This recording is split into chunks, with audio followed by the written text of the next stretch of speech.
We'll get started in a few minutes. Try to get started as close to 6 as possible, as the everyone's Zoom page loads.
We'll get started in a few minutes.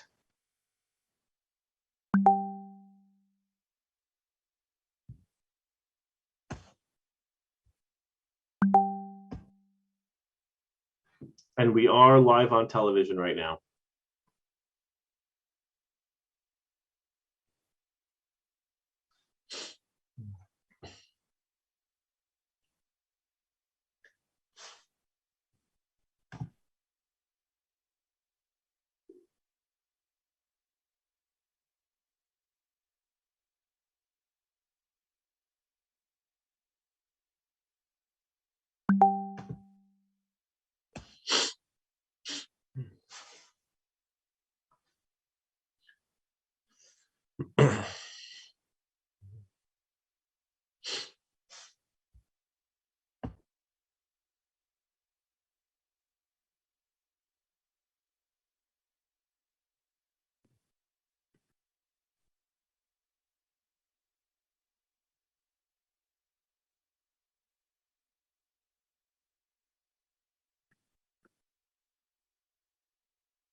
All right, let's get started. Good evening to everyone joining us tonight for this first in our series of community roundtables. This one is a rise in the culture of hate, responding to the increase in anti-Semitism. I am New York City Council member Eric Dinowitz, and I represent District 11 in the North Bronx. I also chair the City Council's Jewish Caucus.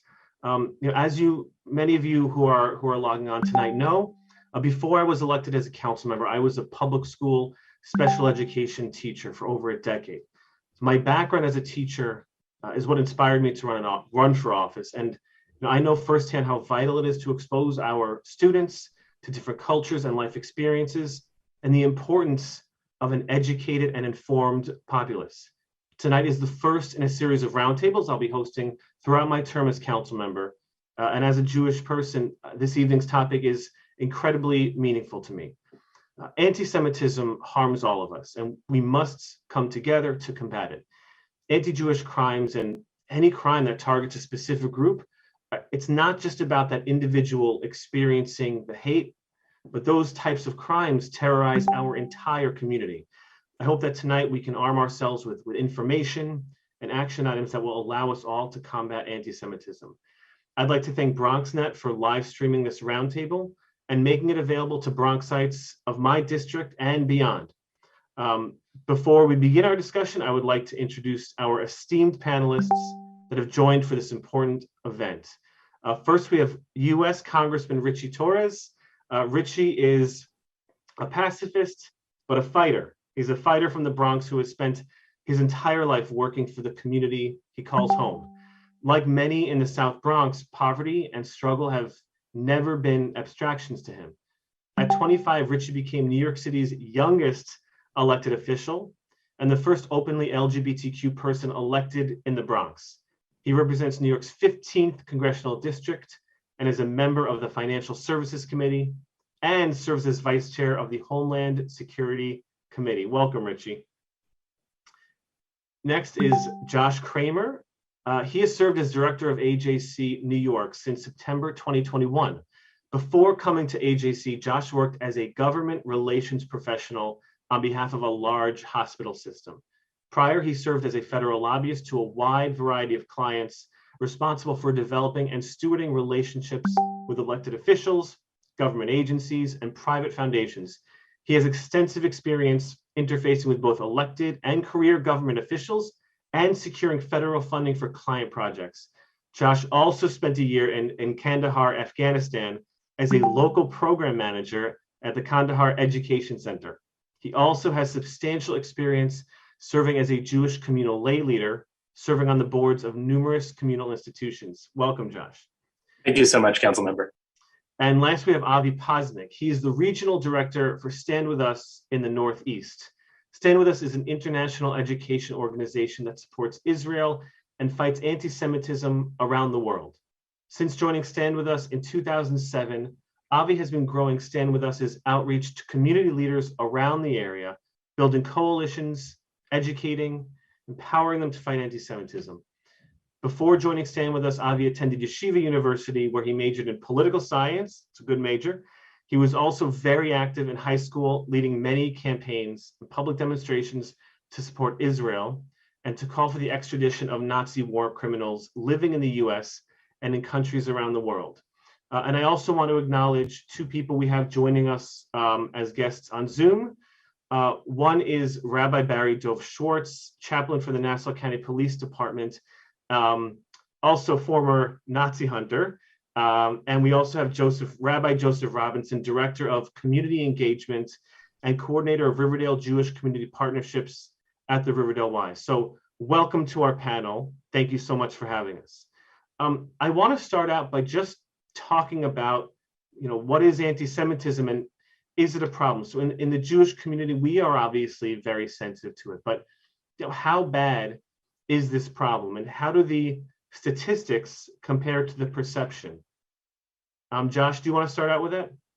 I'd be happy to start with that. Thank you so much for convening this group, council member, and for speaking out on this very important topic. I do need to backtrack just one moment because I left out what American Jewish Committee is and does in my pre-bio. AJC works to enhance the well-being of the Jewish community and Israel, and that's around the world, and also to advance human rights and democratic values in the United States and also around the world. So that's just what AJC is from the get-go. Anti-Semitism is perhaps the most enduring, intact, and widely circulated conspiracy theory in the world. It has its roots in early Christian teachings about Jews committing deicide, killing Jesus is a part of early Christian teaching, something that has been, borne out and fought and overcome in many ways through intergroup and interfaith relations on behalf of the Jewish community. But it also has evolved and has various forms to this day. It comes from the far left, it comes from the far right, it comes from religious extremists, including from the Muslim community, the factions of the Muslim community, small ones. The challenges are great, and it is a problem and a rising one. I have some statistics here from our State of Anti-Semitism in America report, which AJC started putting out just a few years ago. 90% of American Jews say that anti-Semitism is a problem. Only 60% of the general American population says so. 82% of American Jews say anti-Semitism is increasing, as opposed to 44% of the general population. And a quarter of American Jews have experienced or witnessed anti-Semitism in the last year. With many changing their behavior, hiding their Jewish identity in various settings as a result of that perceived increase in anti-Semitism. Yeah, and Congressman, you have sort of a different perspective in the halls of Congress with your colleagues throughout the country. What's the experience or the conversations of anti-Semitism like in the halls of Congress? And I sense growing anxiety about the spread of anti-Semitism, and it's a function of both perception and reality. So even though the Jewish community is about 2.5% of the American population, according to the FBI, half of all hate crimes relating to religion are directed against the Jewish community. And keep in mind, the FBI's statistics are an underestimation of the epidemic of anti-Semitism, because not every police department reports hate crimes to the FBI. And the majority of those that do report claim to have no hate crimes within their jurisdictions, which is implausible. ADL has much more, the Anti-Defamation League has much more comprehensive data. And right before the pandemic, ADL reported that there was a hate crime surge that has risen to levels not seen in 4 decades. And that surge has persisted through the pandemic. And events like the Pittsburgh synagogue shooting, fatal shooting a few years ago, or the Colleyville synagogue hostage crisis, these events are a wake-up call that security can no longer be taken for granted. It's become common for synagogues to have armed security. It's become common for rabbis and congregants to undergo security training in order to respond to the growing threat of violent extremism. And it's often said that one of the main drivers of domestic terror in the United States is white supremacist extremism. And white supremacist extremism tends to be bound up with both racism and anti-Semitism. And we saw some of that play out on January 6th. There were a number of members of the violent mob that had anti-Semitic symbols and rhetoric. And in fact, 2 of the rioters who broke into the speaker's office were neo-Nazis and Holocaust deniers. So I think there's growing anxiety about anti-Semitism, and it's grounded in empirical reality. Yeah, I think, one of the troubling things that you brought up to me was that we have to start thinking about security, or we've been thinking about for a long time, rather, security at our shuls. And one of the meaningful things that my rabbi says is, always talks about being present and being in the moment. And this is especially true on Shabbat, where, functionally you're putting your phone away, right? You're not, you don't have the TV on, right? That's if you're observant, you're not doing that, right? At bare minimum, you have your phone away. And what that means is, well, you are supposed to be in the moment. And that becomes hard when you're facing this anxiety or this threat of anti-Semitism. One of the questions that I always get, and I got this as I was going door to door running for council, is, well, you're a city councilman, it's a city thing. I'm concerned about anti-Semitism, which is really a federal problem. But we in the North Bronx actually less than a year ago faced anti-Semitic attacks on our shuls. And I actually just want to show a visual for the people watching tonight about what it means for our city, what anti-Semitism means for our city. This is a word cloud, and it shows the incidence of hate crimes. And what you see at the top right is the Jewish hate crimes make up the bulk, the vast plurality of hate crimes. And it gets even more local than that. And this is a link, NYPD hate crimes dashboard, that we'll send out to the participants after this. But in the areas that I represent, which is the 50th precinct, I can click on them. Jewish hate crimes are most prevalent.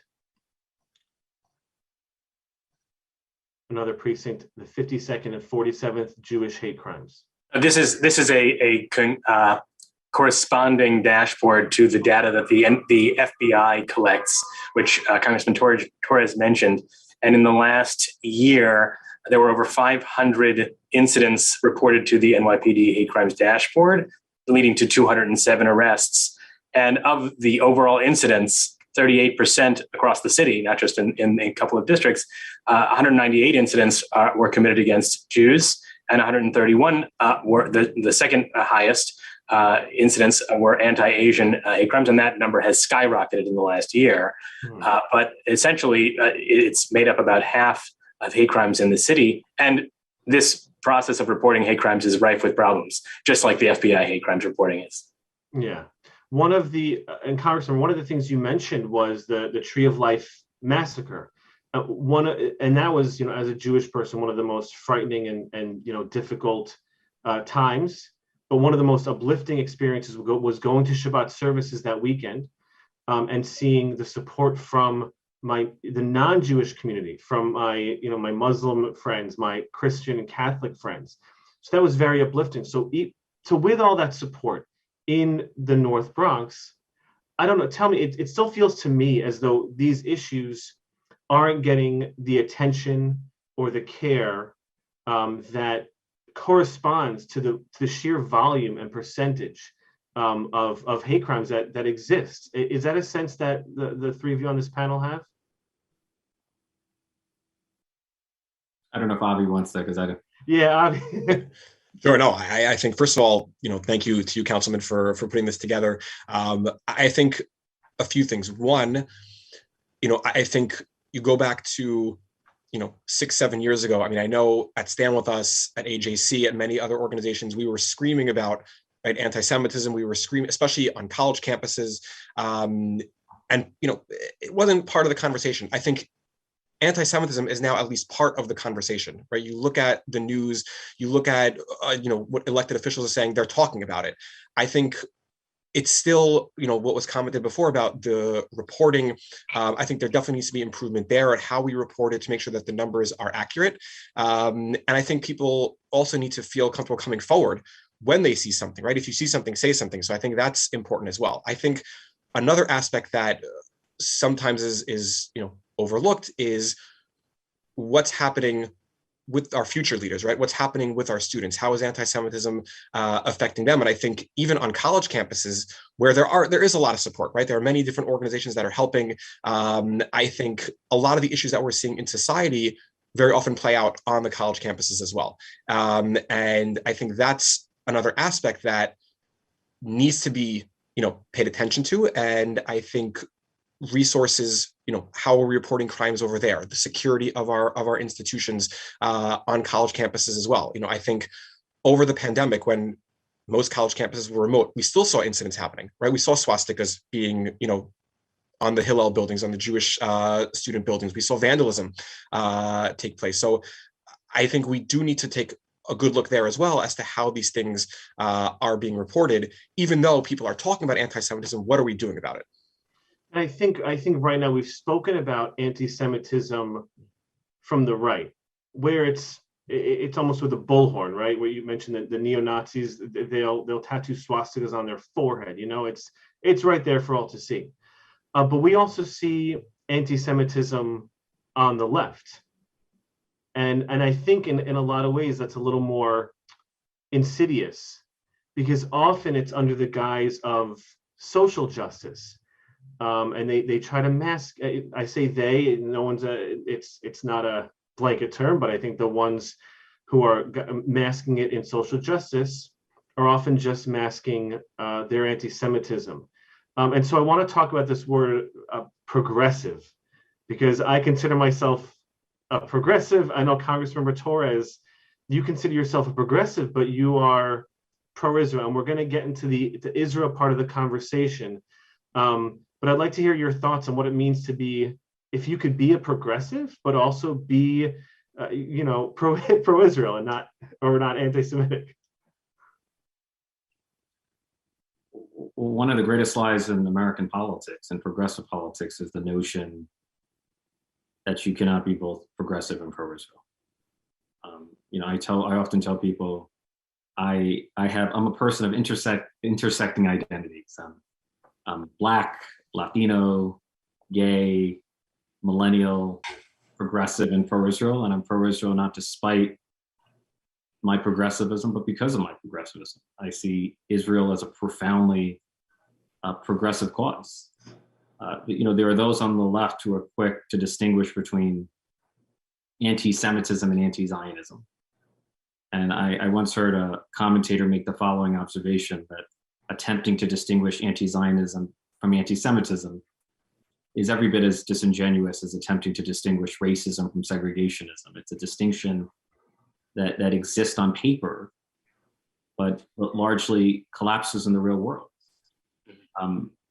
No one would ever claim that criticism of Israel is in and of itself anti-Semitic, right? If you're critical of annexation or Netanyahu, you're simply expressing opinions. Those are opinions that I happen to share. The anti-Semitism arises when you question Israel's right to exist as a Jewish state. It arises when you question Israel's right to defend itself as a sovereign state. Self-defense is the prerogative of every sovereign state, and there's no reason Israel should be an exception to the rule. And so in my mind, if you approve of every form of nationalism, except Jewish nationalism, except Zionism, then you're trafficking in anti-Semitism, right? If you recognize the legitimacy of every state except the world's only Jewish state, then you're trafficking in anti-Semitism. So for me, the application of a double standard at the expense of the Jewish community or at the expense of Israel is a red flag that points to the kind of insidious anti-Semitism that is often at work in our politics. And I think it's important to acknowledge that talking about Israel is very difficult because while it's not always anti-Semitism, that seems, in my observation, to be what always happens. And Avi, I don't know if you want to talk about last May with the uptick in violence in the United States correlating to the flare-ups in Israel.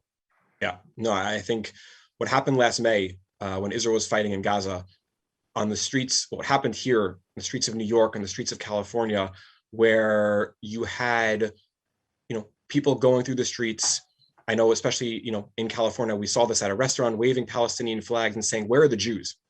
and going to attack them. They weren't saying, where are the Israelis, which would be also bad. But they were looking for the Jews. They were waving Palestinian flags and using that as their pretext to go and attack and physically harm Jews on the streets of Times Square, Jews on the streets of, LA and other parts of this country. And I think, to what the congressman said about, masking their, what their true beliefs are and using this as an opportunity to attack Jews, that is openly anti-Semitic. And so again, you can have critiques of Israeli policies, you can have critiques of Israeli leaders. We as Americans have critiques of our own leaders and policies here in America, and that's fine. But like it was said before, when it's being used to attack Israel and single Israel out and attack Jews, that is anti-Semitic. Yeah, I, in fact, believe it or not, had a reporter once ask me, this reporter essentially said, "Well, don't you understand why people are attacking Jews in the streets?" referring to what's going on in Israel.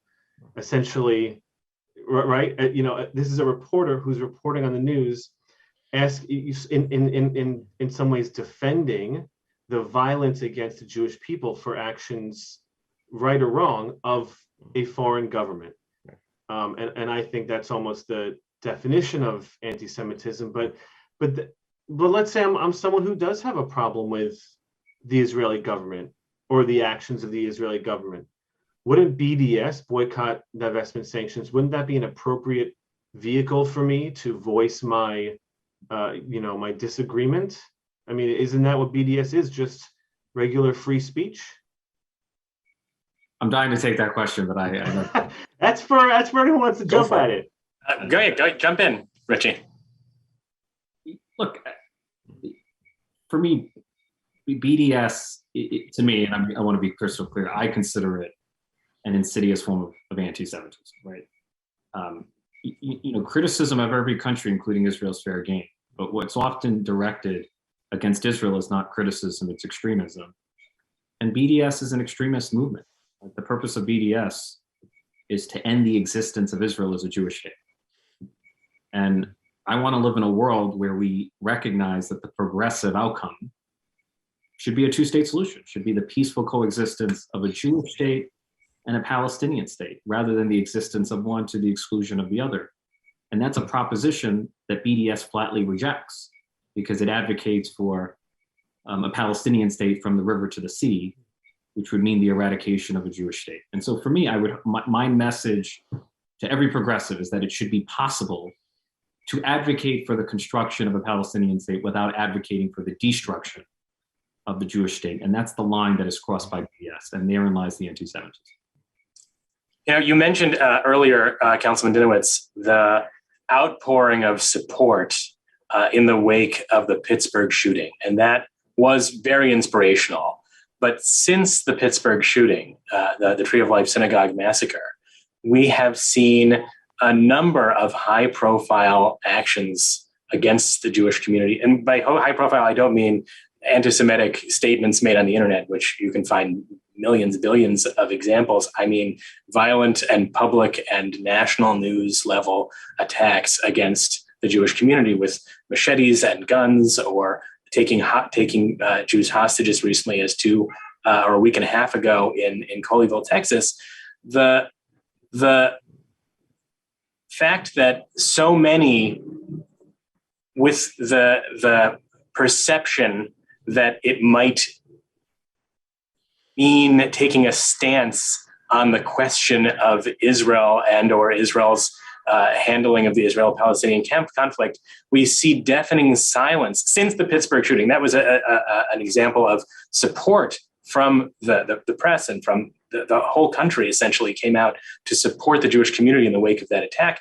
But since then, we have seen very, very troubling responses to high-profile attacks against the Jewish community. And it may be related to what we're talking about, and that is the social justice critique of Israel being projected on the entire Jewish community and its existence, marginalization of the Jewish community as a result of perceived taking a side in the Israel-Palestinian conflict. We even saw the FBI this past two weeks question whether or not a hostage situation in Texas was actually an anti-Semitic attack. It was only that the gunman happened to have targeted a synagogue because it was a synagogue full of a few Jews.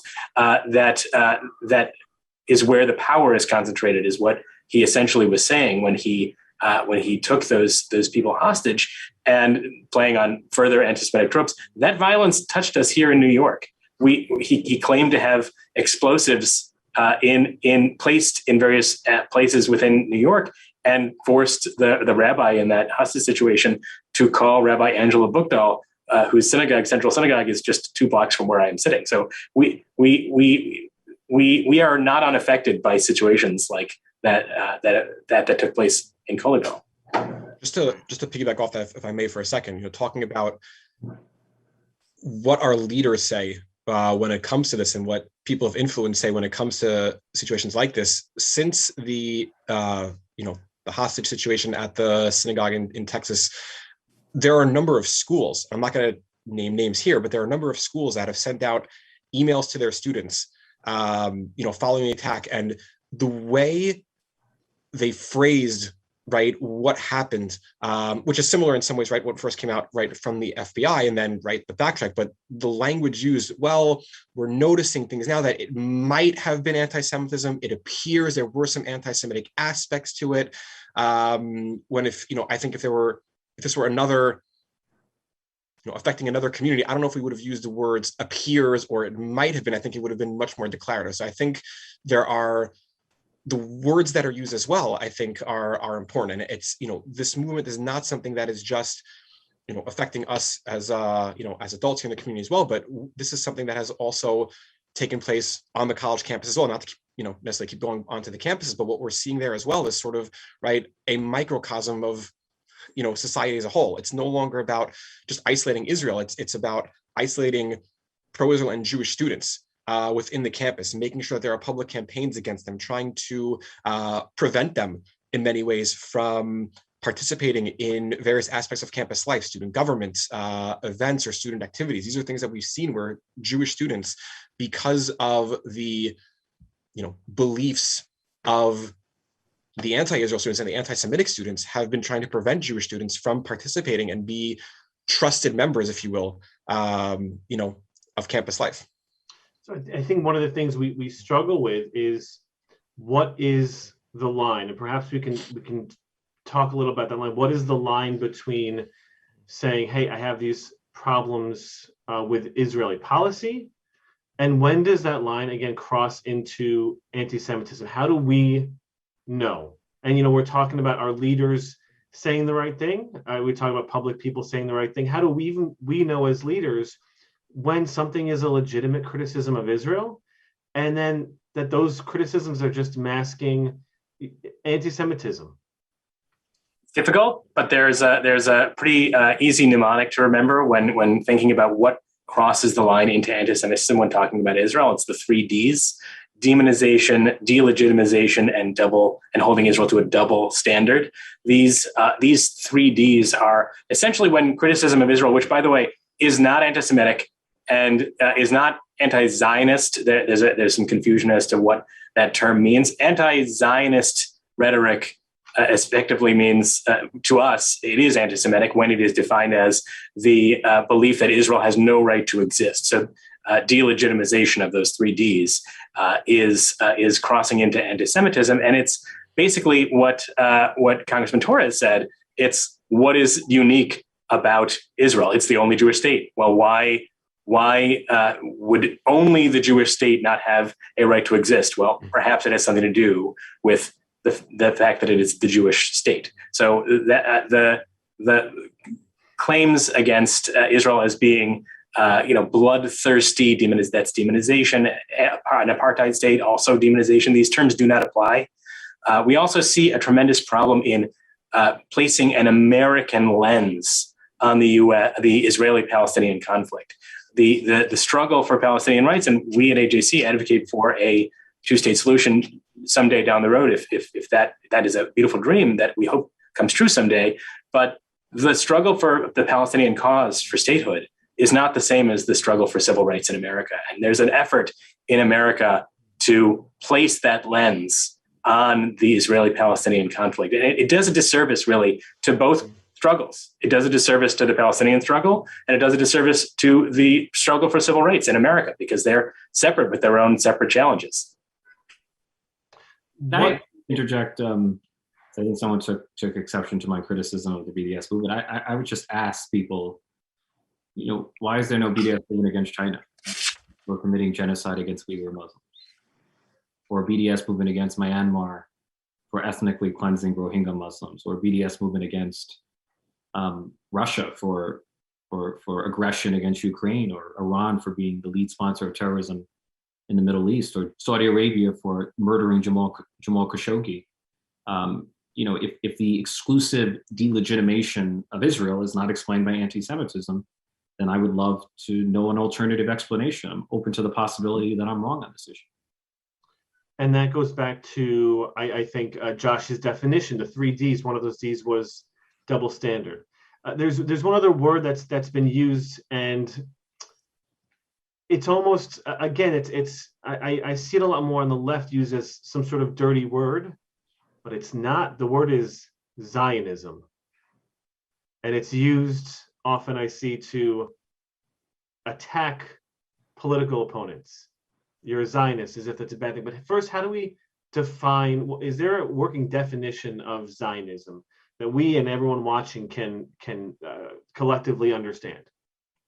Do you want to take this one? Sure. I was going to say, the simple definition of Zionism that we can all hopefully get around and was sort of talked about before is the right of the Jewish people to have a state of their own, just like every other people around the world, to live as a free people in their ancestral homeland. That is Zionism. The simple definition, again, just like every other people have a right to be, have self-determination, to live in their homeland. That's what Zionism is. And I think when the word, unfortunately, and we see this on college campuses as well, has been thrown around to become this negative term, this negative word that is thrown around, that, and very often we've seen this, again, people who are trying to not hide so well necessarily, but hide, right, their anti-Semitism, right? You can be critical of Israel, but no one wants to be called an anti-Semite. So instead of saying, oh, the Jews control the world, right? The Zionist Jews control the world, right? The Zionists are doing this. So I think, again, using that term, first of all, to make it negative, but to also in some ways try to mask what their true beliefs are, which is anti-Semitism. There are people who have held marches who have said, we're holding marches for social justice, but no Zionists may come. We just saw that a few weeks ago in DC. 95% of the Jewish community identifies as Zionist. So anything that would exclude 95% of the Jewish community, in my mind, is anti-Semitic in effect, at a minimum. Yeah, I think it's also important. I've seen pride parades that have said, you cannot wave a flag, a rainbow flag featuring the Star of David. We've seen on a handful of campuses where Jewish institute resolutions were put forth to essentially stop services, right, funding to Jewish institutions because they support Israel. So at the same time you're doing that, kosher food for Jews is gone. All Jewish life on a campus, because these Jewish institutions are now going to be not funded. Again, it shows you the insidious nature of these people, of the people who are trying to push these movements. Let's make no mistake that when it's part of the discourse in the national, in the front of mind for the country, as it was in April, May of last year, Hitler was right was tweeted out 17,000 times during that short period. So it's not just about Israel. People are thinking about the Jewish people when they think about their animosity towards or perception of Israel as a demonized state. I wonder what the, when I was a teacher, we got a lot of training. In fact, I conducted a lot of this training on implicit biases, right? We may have these biases against a group of people born out of our life experiences, where something happened to us and now we associate everyone in one group with something else, our experiences with the media. And so, I'm just kind of thinking out loud. I'm wondering how much of the, of this anti-Semitism is implicit biases. I wonder how many people really don't even think that what they're saying is anti-Semitic, and how many people, are really walking around where Hitler was right, where they're tweeting that out. I think you're touching on a really, a point that it should also be on everyone's minds, and that is that the Jewish experience is largely ignored by DEI trainings across the country. We don't include one of the world's oldest and most prevalent hatreds in the trainings that we apply to our institutions, especially over the course of the last couple of years, to train ourselves to recognize anti-Semitism for what it is. I also would make, to Josh's point earlier, that anti-Semitism, it's often said that anti-Semitism is a conspiracy theory. The notion that Jews control the world, or that Jews are all powerful, or that Jews are the oppressors. All of these are manifestations of conspiratorial anti-Semitism. And I've heard people say, oh yeah, Jews run Hollywood or Jews run Wall Street. And they think they're making a harmless comment. They think they're making a humorous comment. But I actually think that kind of commentary, which is pervasive in American culture, actually feeds into conspiratorial anti-Semitism. Because if you take the position that the Jewish community is all powerful, then what logically follows is scapegoating and fear-mongering, which hardens into violent extremism. Right, and I think that becomes one of the problems where, you know, again, going back to, I know a lot of this discussion is centered on Israel, but that's where I think a lot of the anti-Semitic acts are centered on, even if we don't want it to be, where I think people who either, you know, who have real criticisms of Israel, I think one of my hopes is that they're very careful and that they're knowledgeable about what they're talking about, but really don't morph it into the Jewish homeland and Jewish nationalism, right? And Zionism and trying to turn these things into dirty words, right? Where it really is what I would hope that we do here in the United States, where I think we should do here in the United States, which is to say, here are some policies of the federal government, of state, local governments that we need to discuss and address, which again, those nuances don't seem to be there for any of the conversations. And so again, it seems to always manifest itself in these hate crimes, or those statistics that we showed earlier in the program. So I just want to shift the conversation a little bit. So, like, what do we do? I mean, we can, I guess, sit around and talk about our opinions, but what are some things that we and anyone who's watching can do? To continue the shift in topics, I actually think that there's something that can be done, especially with the leaders on the far left, the ideologues who are kind of leading the charge and criticizing Israel, using a double standard to do so. We believe that everyone who has a voice and wants to learn more should learn more firsthand. We think that people should travel to Israel, and there have been attempts on the far left to create a litmus test of whether or not you are ideologically pure on the subject of Israel and making sure that you only view Israel in a certain way by creating essentially a pledge. And it occurred in the last election for city council in this city to create essentially a pledge. I will not travel to Israel with any such and such group.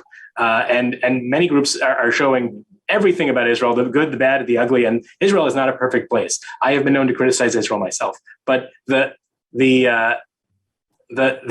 purity tests from the far left to reinforce this as an issue is something that overcoming is something that can be done. I have a number of other policy proposals and individual things that can be done, recommendations for those who are watching, but I don't want to monopolize. So I'll give up the floor. Yeah, I don't even think I was sent that questionnaire, but I saw it on Twitter. And that was in fact my response. I said, if you truly believe that Israel, that there are a lot of problems in Israel, which like any country on the planet there are, you should visit there. You should make every effort to learn as much about it as you can. And I think closing yourself off from even visiting the space where these, in their words, these horrors are occurring, I think doesn't speak to the education that one needs to do before criticizing or even supporting, right? Whatever side you're on, you should be educating yourself as much as possible. And again, I go back to this as someone who considers himself a progressive. I think in this conversation, we've spoken more about the left because on the right, they kind of say, like, I hate Jews. They just, it's there. It's in their Twitter profiles. It's in their statements. It's tattooed on them, and it's more subtle in other spaces, and that's what gets difficult. So I absolutely agree. As educating, and especially our leaders like myself, no matter what side of the political spectrum you're on, no matter if you're on a far wing, think it is important if you have the ability to visit and otherwise to meet with people who may have different views than you. For sure. I think another, if I can just jump in, I think another thing that can be done, and we talk about how do we tell when something is anti-Semitic or not. I think there actually is something out there that should be adopted, which is the IHRA working definition of anti-Semitism. I think this is a consensus definition among certainly the world's democracies and other institutions. And because anti-Semitism sometimes can be difficult to identify, consistency and clarity are crucial. I think the more we use this definition, the easier it will be to identify and properly address many of the anti-Semitic incidents that we're seeing. And so I think that is something that the more governments that adopted, the more municipalities, the more institutions, whether they're a college campus or not, I think that will make it easier to identify and recognize when something is anti-Semitic and take the proper actions that need to be taken. And of course, education is key, right? As an education organization, I think there's a lot of educating that we can all continue to do and to build relationships and educate our peers about these issues as well. I want to, everyone who's on the attending as a guest for this Zoom, I'm going to be sending out an email, as I mentioned earlier. And this is the IHRA definition of anti-Semitism. And I think what this will allow people to do is, if you do have, criticism of Israel, great, and to phrase it in a way and use words that don't kind of perpetuate the hate speech. And I think so often the words we use and the impacts of those words that we don't fully realize. But I think by looking at that definition, and if anyone watching, is, if you're introspective and you can say, you know what, maybe some of the phrasing I've been using, has created a safe space for anti-Semitism. Let me change the way I say it. And then I think allows for that real conversation to happen about difference in policies. I want to go back to something else I think we could do that was mentioned. Sure, Congressman. Because I feel like the greatest lie that we're told as children is sticks and stones might break my bones, but words will never hurt us. And I think adults recognize that words matter, that words have consequences. And during the Israel-Gaza conflict in May of 2021, we saw the amplification of anti-Zionism on social media inspire a wave of anti-Semitic vitriol and violence and vandalism. It was noted earlier that there was an explosive thrown right in the heart of a diamond district, which is a heavily Jewish community. There was a gentleman wearing a yarmulke who was brutally assaulted in broad light in Times Square. And so there are Jews who feel increasingly unsafe in New York City, which has been the safest space for Jews historically in the United States. And that's a disturbing trend. And so I feel like those of us who are in elected office, who have platforms, we have to be mindful of the words that we use and the ideas that we spread. And if you're using inflammatory language and you're accusing Israel of genocide and ethnic cleansing and apartheid, you're inciting hatred. You're inciting hatred that often hardens into violence. And that's not a theoretical concern. We saw it in May of 2021. And for the people watching, I think something that's important for everyone to realize is we elected officials, we have a platform. People as part of organizations have platforms. There's two things I want everyone watching to know. Now, with social media, you also have a platform. And in an age where there's a lot of hate and misinformation spread on these platforms, you actually have the ability to make your voice heard in that same space. But the thing I want to tell you as an elected official is the same thing almost any other elected official will tell you, is that I hear you. And when you call my office or when you email my office, I take those comments to heart. And so if you or your friends are calling their local elected officials' offices and expressing their desire for their local elected official to speak out for or against something, those local elected officials will hear you. And I still believe in democracy. They hear you because you elected them, right? And so I really do urge everyone watching to share your thoughts and your feelings with your local elected officials who probably have, as Richie said, a platform, a bigger platform. I just want to say, also want to say that definitely, agree with what you said about, speaking out to your elected officials, let them know how you're feeling. But I also just want to say, since we have this forum as well, that when elected officials, I think, do what we ask them to do, and of course vote in a way that we like, is to say thank you. So I just want to say, first of all, thank you to you, Congressman, for what you've done and your leadership, not just in Congress, but even when you were as a council member, and especially to you, Councilman Dinowitz, for your leadership as well on these issues. So me saying thank you, even though we have a lot of you in the past as well. And I thank you for saying that. And I think that we said it earlier. It's don't be afraid to say something. It's don't be afraid to say something to your local groups, to your friends, and to your elected officials.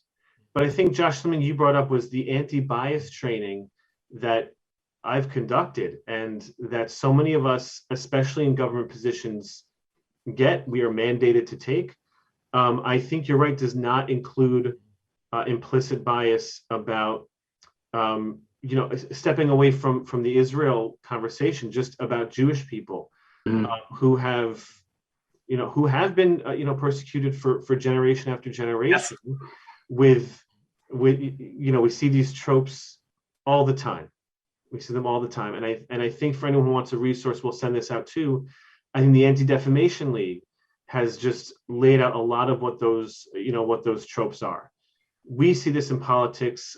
Richie, I know some of your colleagues have experienced this. John Ossoff, when he was running, I think it was John Ossoff, they printed out flyers which, made his nose bigger. Oh yeah.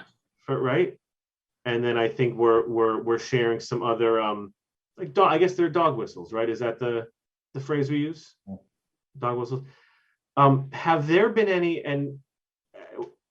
any movements or tactics that you've seen, and I know, Avi, you've done a lot of work on college campuses, where you have seen movement back to, allowing, Jews to express themselves freely and, reducing anti-Semitism? Have you seen any effective strategies that we haven't discussed? I think one of the most important things, and not just for a college campus, but I think in society as a whole, is building relationships, right? Having those connections, the allyship with, communities beyond the Jewish community. I think fighting anti-Semitism is not going to be solved by just the Jewish community. And I think whether it's, racism and discrimination against the Black community, the Asian American community, any community here in the United States or around the world, it's all of us coming together. It's not just going to be fought and solved by one community by themselves. And so I think, and I'll give an example of a success that we saw. There was a college campus where last year, I guess at this point, on Holocaust Remembrance Day in April, there was a display about the Holocaust that was there, for people to see, and there was an event. And after it was over, that display was vandalized on the campus. And one of the strongest groups to come out condemning that vandalism was not from the Jewish community, it was actually from the Hindu community on campus.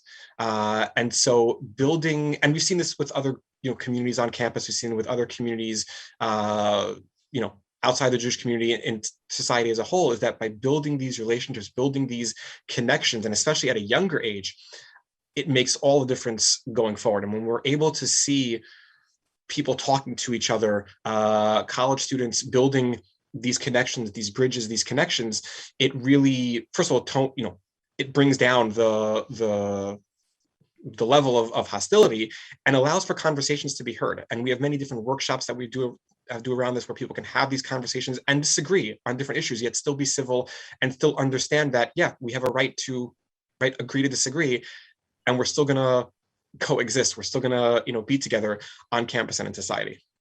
In the city council, sorry, I just want to share that in the city council, one of the things that we as a Jewish caucus are working on is actually building those relationships with our non-Jewish partners. Even before council members were sworn in, we had them to the Museum of Jewish Heritage to talk and learn about the Holocaust and those experiences, which obviously have their reverberations now. A lot of anti-Semitism still rooted in the Holocaust. We're working on other events and panels for our colleagues, so that the representatives throughout the city do either have that knowledge or can even have those open conversations with their other council members and their community. I think how the Holocaust is taught as well, and very often the comparisons that are made, which unfortunately we've seen too many, within society, from our elected officials, on the internet for sure. I think that plays a key role in trying to bring down and combat the anti-Semitism that we're seeing as well. Sorry, Josh, I didn't mean to. And that's quite all right. When there's a lot of policy prescriptions that we could talk about, and some of which we've already talked about. I kind of categorize them into two different buckets: the defensive, being able to anticipate and label anti-Semitism what it is as such. The Ihra definition, the International Holocaust Remembrance Alliance definition, we already talked about. AJC has a resource called Translate Hate, which further allows people to label anti-Semitism what it is. That's easily identifiable on our website.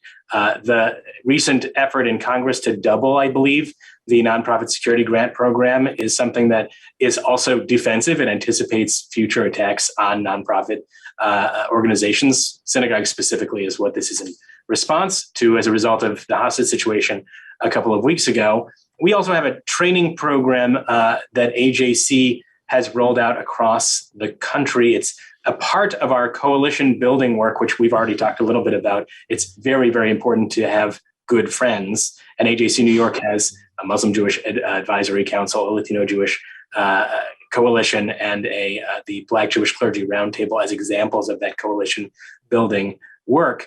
But something that came out of our Muslim Jewish Advisory Council is called Tackle Training, and it's to provide elected officials, community leaders, and security professionals the skills they need to identify extremist violence as a threat before it happens. People within your communities that may be showing signs that they have been indoctrinated in a certain way. And it's something that is sponsored in part by a grant by the Department of Homeland Security through an organization that we identified through MJAC, the Muslim Jewish Advisory Council, called Muflihun.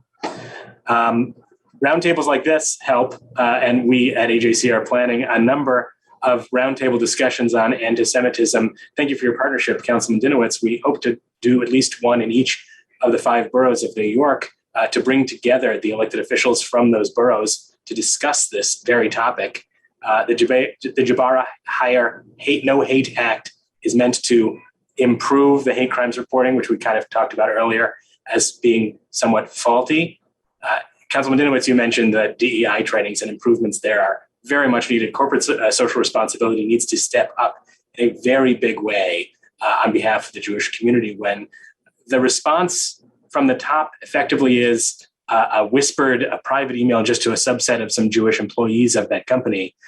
We're with you, but don't tell many people. Like, that's a real problem. We need to see the same full-throated condemnation of violent attacks that we see when other communities are affected. And it's important to be an ally in that same way. Holding the Jewish community to a double standard is the same problem that we've seen in other areas. And what can individuals do? That's something that I think the viewers might be curious about. What can we do kind of on an individual level? And there are petitions, and we can reach out to our elected officials, and we should continue to do so. But you can also, join in the work of organizations like Stand With Us and AJC, and there are many others that are in this fight. There are resources available on our websites. There are training fellowship programs. We have one called Lift for high school students, Olive for young professionals, 20s and 30s, LEAD fellowships for people who are 40 and over, to kind of really educate oneself on this work. It's really important to get your hands dirty and lead this charge. Thank you. I want to start wrapping it up. So I know, Josh, you gave some great insight. Avi, do you want to leave us with any last words? Sure. Well, first of all, again, thank you to everyone on this panel. Thank you to everyone who's listening. And I think education is definitely a key thing. I think the more we educate ourselves, the more we call out anti-Semitism, the more we, and I think, condemn it on equal terms as we would any other form of discrimination or bigotry, I think is important. And I think, understanding our rights, understanding what to do if we feel something has happened, who to call, what can be done. I think those are some key things that we all need to be aware of and take into account. And I know, like Josh said, Stand With Us and AJC and many organizations have these resources on our websites. We're happy to, make them available to send out to everyone listening and beyond. And I think really, education and building bridges and speaking out when these things happen are key to really set the example, but hopefully also to try to bring down the number of anti-Semitic incidents that we're seeing and the level of anti-Semitism here in New York and around the world. Congressmember Torres. Look, I'm here because anti-Semitism is not a Jewish problem. It's anti-Semitism is a collective problem, and fighting anti-Semitism is a collective responsibility. It's a shared obligation. And I want to drive home the message that anti-Semitism is a conspiracy theory, and any society that embraces anti-Semitism will ultimately rot from within, and that has consequences far beyond the Jewish community. It affects all of us. Thank you. I want to deeply thank Josh, Avi, and Richie for joining us on this panel. I want to thank BronxNet and of course everyone who attended and everyone who submitted questions on our Google form and questions in the Q&A section in the Zoom. We hope that your questions were addressed. We hope that this was insightful. We will be sending out more information based on what we discussed today. And as we mentioned earlier, we are here to help. We are here to listen. So always contact my office. I'm offering up Richie's office for you to contact them too, and your local elected officials. Stay tuned. Keep your ears up for more roundtable discussions. Thank you again for everyone who watched and everyone who attended. Have a good night. Thank you. Thank you.